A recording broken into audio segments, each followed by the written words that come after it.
5장입니다.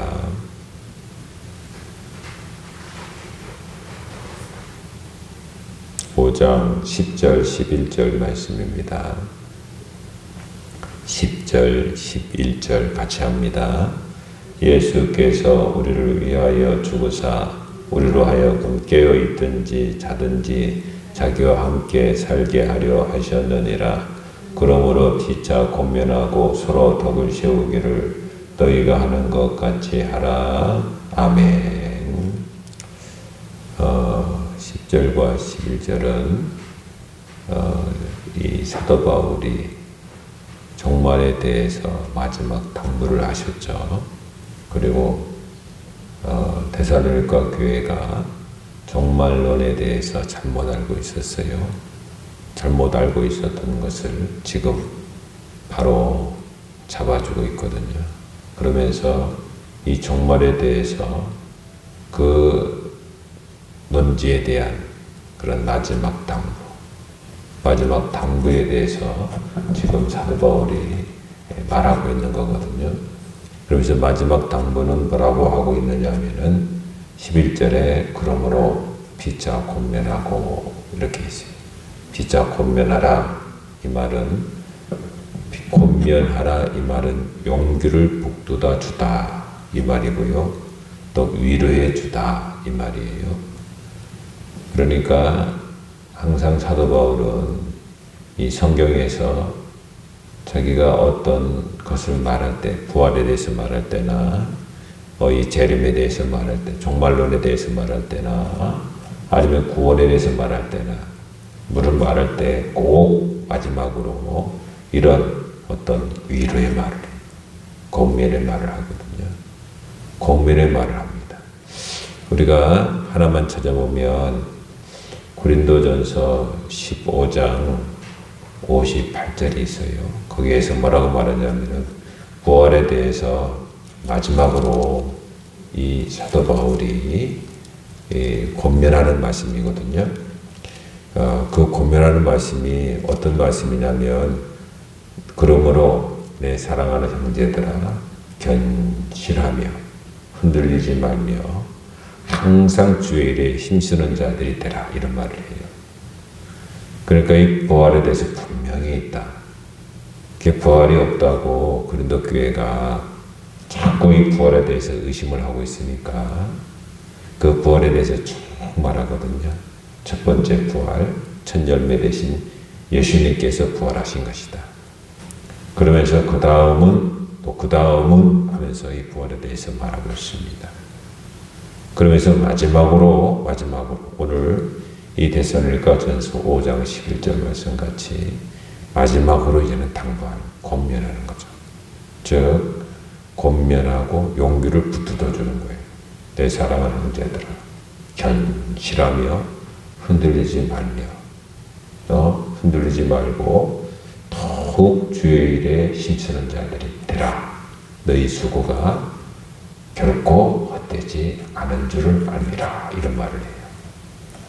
그러니까 얼마나 사도 바울이 그 고린도 교회에 대해서도 위로의 말, 또 권면의 말 그렇게 하는 것을 볼 수가 있는 거예요. 여기 데살로니가 교회도 마찬가지거든요. 뭐라고 합니까? 피차 권면하고 이런 어려울 때, 즉 마지막 때가 다 된 이때, 2000년 전에 그런 말이거든요. 이제 주님이 오실 때가 가까이 온 이때를 맞이한 이 데살로니가 교인들아 서로 권면해라. 이 말은 용기를 서로 북돋아줘라. 서로 위로해라 이 말입니다. 그런데 이 말은 2000년 전에 데살로니가 교회에 그렇게 했던 그 말인데 그때가 더 적용이 됩니까? 지금이 더 적용이 됩니까? 당연하죠. 지금이 더 적용이 되는 거예요. 지금 이 시대를 살아가는 그리스도인들 말이에요. 이 시대를 살아가는 이 현대 이제 마지막 세기 말이라고 이야기하거든요. 세기 말입니다. 이제는 종말이 마지막 끝자락. 이제는 여러분 태양이 아침에 조금 있으면 이제 밝잖아요. 좀 있으면 태양이 싹 떠요. 태양이 뜨기 전에 가장 어둡다고 하지 않습니까? 이제 태양이 싹 뜨면 이제 모든 천지, 모든 만물이 어떻게 됩니까? 환해지는 거예요. 그 아주 제일 어두운 때, 제일 어두운 그때를 우리가 살아가는. 이제 태양이 탁 뜨면은 이제는 모든 것이 다 밝히 드러날 그때, 그 시점을 우리가 살아가는. 근데 그 시점을 살아가는 이 시대, 이 그리스도인들이 가장 어렵죠. 가장 힘들다고 말해요. 왜냐하면 그때를 살아가는 그런 그리스도인들이 가장 어두운 때를 살아간다고 그렇게 말합니다. 그러면 여러분 지금 우리가 어떤 어려움이 있습니까? 물론 우리가 뭐 현실적으로 코로나 시대를 우리가 맞이했고 또 뭐 세계 정세라든지 아니면 곧 있으면 그 중동의 여러 가지 사건들, 중동 위에 지금 우크라이나, 러시아 사건, 아니면 그 이스라엘의 여러 가지 정세들, 그런 것들을 보면서 이제는 주님 오실 때가 다 되는구나, 가까이 오는구나. 또 뿐만 아니라 뭐 퉁강과 거기에서 또 화산 폭발, 어제는요 일본에서 또 그런 화산이 또 연쇄적으로 폭발했거든요. 그런 화산, 지진, 뭐 여러 가지 재난, 기근 이런 것들 통해 가지고 이제는 마지막이다 이렇게 우리가 알 수 있지만, 그러나 지금 그리스도인들이 가장 어려운 것은 신앙 지키기가 그렇게 어려운 거예요. 신앙 지키기가 어려워. 세상의 문명 고도로 발달했거든요. 아주 빠르게 지나가요. 이제는 조금 있으면 택시와 같은 차들이 드론 해가지고 공중에 막 떠다닌다고 이렇게 이야기하고, 어제 신문이 났죠. 얼마 안 남았다 그렇게 이야기를 합니다. 그러니까 이 문명 자체가 이런 엄청난 이런 일들이 지금 이루 말할 수 없는 거예요.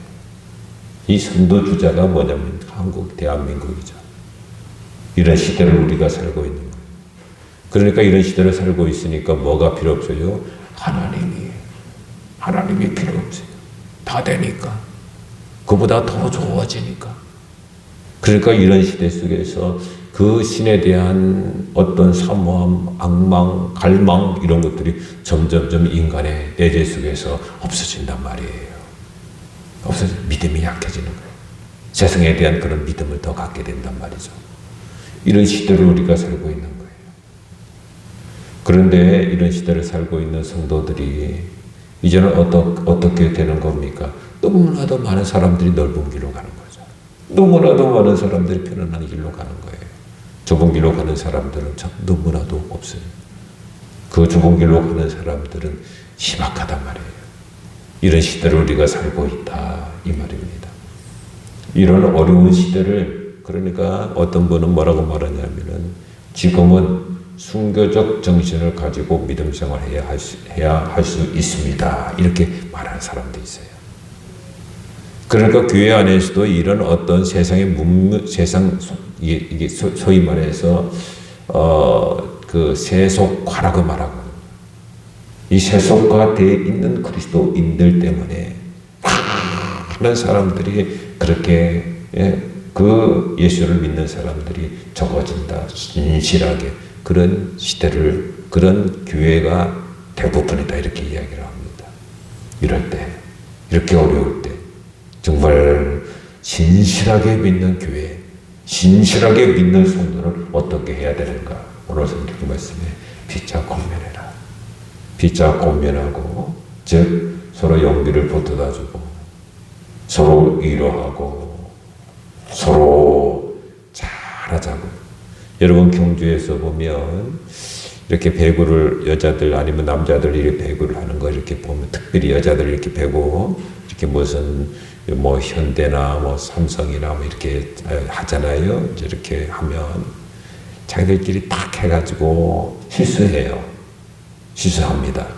실수하면 어떻게 합니까? 막 사람들이 가서 그 선수들이 가서 실수한 선수들한테 막 등 두드려주고 손도 막 맞춰주고 하면서 그냥 괜찮다고 그러고 할 수 있다고 그러고 뭐 그렇게 하니까, 그렇게 해가지고 그 어려움을 또 극복해 나가고. 이게 상대방에서는 어떻게 하냐면 실수하잖아요. 실수하면 그 사람에게만 공을 주는 거예요. 그 사람에게. 그게 구멍이거든요. 그 사람에게만 공을 줘요. 그게 실수를 한 번 하니까 그 사람이 당황을 해가지고 그 다음에 또 실수하는 거예요. 또 실수하고 그 사람 때문에 그 사람은 집중적으로 그 사람에게만 공을 준단 말이에요. 왜? 저 사람이 자꾸 흔들리니까. 그러니까 어떻게 합니까? 우리 팀에서는 가서 괜찮다고. 그래가지고 안 되니까요. 감독이 그 사람을 빼는 거예요. 그 사람을 빼가지고 다시 불러요. 불러가지고 어떻게 하냐면 벤치에서 다른 사람을 그 자리에 얹혀놓고 벤치에서 너는 할 수 있다. 옆에서 코치들이 너는 할 수 있다. 너는 옆에서 막 이야기를 해주더라고요. 너는 하면서 막 그렇게 어떻게 오늘 성경 말씀과 같이 권면하는 거예요. 용기를 붙어가지고 위로해주고 자신감을 팍 갖게 해가지고 그래가지고 다시 내보내는 거예요. 그러니까 그 사람이 또 그다음부터는 하나 이렇게 극복해가지고 그 다음 아주 자기의 페이스를 찾아나가는 것을 보게 됩니다. 그러니까 우리가 교인들도 그게 그렇게 중요해요. 서로가 그게 중요해요. 닭을 이렇게 보면 닭 키울 때 닭을 이렇게 보면 제가 예전에 닭을 많이 키우는 동네에 목회를 한 적이 있어요. 근데 닭들을 이렇게 보면 어떻게 합니까? 닭들을 보면 그냥 어린 거, 약한 거, 병들은 거 그냥 두질 않아요. 그걸 그냥 두질 않아요. 뭐 자기들도 전보다 얼마 있다가 다 잡혀 먹을 처지 아닙니까? 그런데 그걸 그냥 두지 않아요. 그냥 약하면 그냥 갖다가 더 쪄버려요. 저 닭이 병 걸었으면 그냥 놔두면 되는데 그것도 아니에요. 그냥 죽이는 거예요. 그 목덜미를 그냥 다 쪄버려요. 이야, 그걸 보면서 내가 동물의 세계 속에서 이게 아담의 죄로 인하여 이렇게 공격하고 미워하고 이렇게 죽이는 거, 약한 것들을 그냥 죽이는구나. 교회에서 그러면 안 되죠. 교회에서 그러면 안 되는 거예요. 교회에서 말입니다. 약한 사람이 있으면 더 어떻게 할 수 있다고. 당신은 할 수 있다고. 당신은 성도님은 집사님은 권사님은 아니면 누구는 잘할 수 있다고. 잘할 수 있다고. 주님이 당신을 그렇게 사랑한다고. 그리고 정말 대단하다고 박수치고 칭찬해주고 위로해주고 그게 교회인 거예요. 그게 교회단 말이에요. 그냥 가서 더 밝고 더 완전히 그 사람의 마음을 아프게 해가지고 떨어뜨려 나가고 그리고 좋은 게 뭐 있어요? 그렇게 해가지고 나에게 도움이 되는 게 뭐 있어요? 성경에 보면 한 영혼을 실족시키면 어떻게 해야 해요?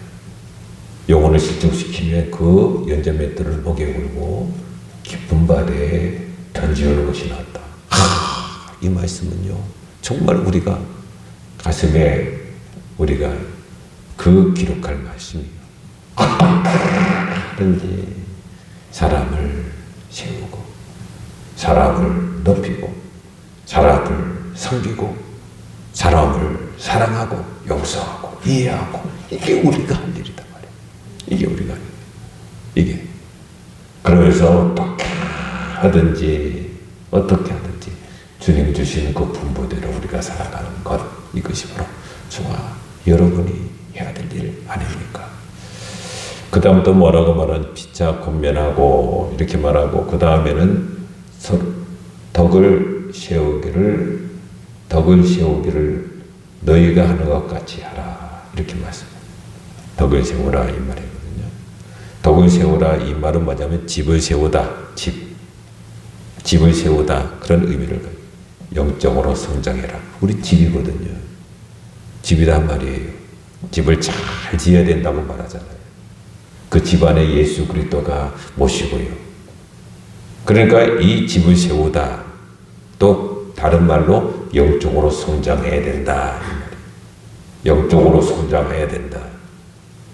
그러니까 우리가 서로 피차 권면하고, 피차 우리가 용기를 북돋워주고, 피차 우리가 위로하고 하면서 어떻게 덕을 세우라. 즉 영적으로 성장해야 된다. 영적으로 성장. 교회에서 여기서 저기서 영적으로 성장하는 사람들. 정말로 교회 안에 그냥 떨어져 나가고 세상으로 또 떨어져 나가고 또 떨어져 나가고 세상에 또 그게 아니라 한 사람 이 사람들이 교회 등록하고 교회에 오면 모든 성도가 그 사람을 또 다시 세우고 또 세워진 그 사람은 또 다른 사람을 또 세우고 또 다른 사람을 또 세우고 그렇게 할 때 그 교회가 주님으로부터 칭찬받는 교회가 될 수가 있는 거예요. 얼마나 좋아요. 나중에 주님께서 말씀하시길 정말 이 어두운 세상 힘든 그런 이 세대 속에 그 교회에 칭찬하시면서 정말 충성된 교회요. 말씀대로 순응한 그 교회다. 이렇게 칭찬받는 그 교회에 소속되어 있는 성도 축복 아니겠어요? 여러분 우리 교회도 오늘 두 가지 꼭 기억하십시다. 어떤 게 첫 번째는 서로 권면하는 교회. 권면한다 해가지고 이 권면의 그 낱말의 의미가 그냥 책망하고 그런 의미를 가지고 있는 그냥 지시하고 그런 의미가 있는 게 아니에요. 그런 의미는 너무나도 작아요. 어떤 의미가 더 많은가? 이 의미는 용기를 북돋아주는 의미가 더 커. 위로해주고 용기를 주는 거예요. 그런 교회, 그런 성도가 되어야 되겠고, 또 두 번째는 어떤 겁니까? 서로 덕을 세워라. 이 말은 집을 세워라. 즉 영적으로 성장시키라 이 말이에요. 서로가 그게 교회다. 그게 마지막 시대에 살아가는 성도의 신앙의 모습. 마지막 살아가는 성도가 그와 같이 믿음 생활을 해야 된다. 이렇게 사도 바울이 권면하고 있습니다. 이제는 얼마 있으면 이제 명절이죠. 명절에 신앙 관리 잘하시고 명절에 신앙이 자꾸 후퇴합니다. 이 사람 저 사람 만나서 또 가족끼리 만나면 또 다투기도 하고 마음 상하기도 합니다. 그리스도인들은 여유가 있어야 합니다. 꼭 여유를 가지십시오. 누가 가족이 뭐라고 책망을 하면 오빠는 누가는 언니는 이렇게 돈을 안 내고 이런 것들 때문에 되게 서로 마음 상합니다. 마음 상하면 여러분 기독교인은 때로는 우리가 형편에 따라서 어려울 때도 있잖아요. 넉넉하면 그렇게 해줄 수 있지만 그렇지 않을 때가 있잖아요. 그러면 따지지 마세요.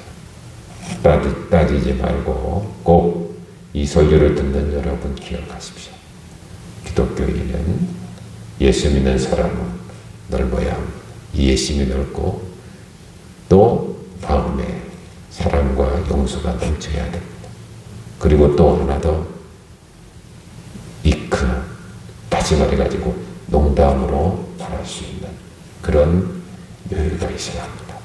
웃으면서 농담할 수 있고 웃으면서 잘할게 앞으로 내가 잘못했다 이렇게 할 수 있는 것이 그 분위기를 확 반전시키는 힘이 거기에 있는 겁니다.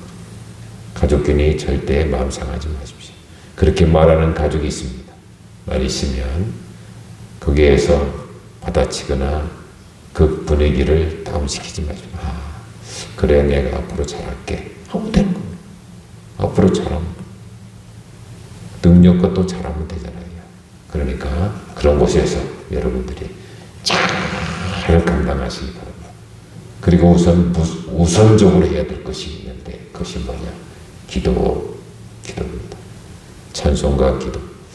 저도 아이들 데리고 예전에 어머니 집에 가고 이렇게 또 장모님 집에 가고 그렇게 명절날 갔어요. 먼저 어머니 집에 가서 하룻밤 자고 그 다음날 거기서 또 바로 이제 진주니까 마산이고 진주니까 마산 갔다가 그 다음에 진주 이렇게 갔었거든요. 아이들 한 차 태우고 3명 그래가지고 이렇게 간단 말이에요. 가면 아이들하고 막 찬송하고 노래하고 막 그러면서 갔어요. 그러면서 얼마나 아이들하고 노래를 많이 찬송을 많이 했는지 모르겠어요. 너 할아버지 배를 만든다 하면서 막 그렇게 갔거든요. 그 아이들이 그렇게 가는 걸 좋아했어요.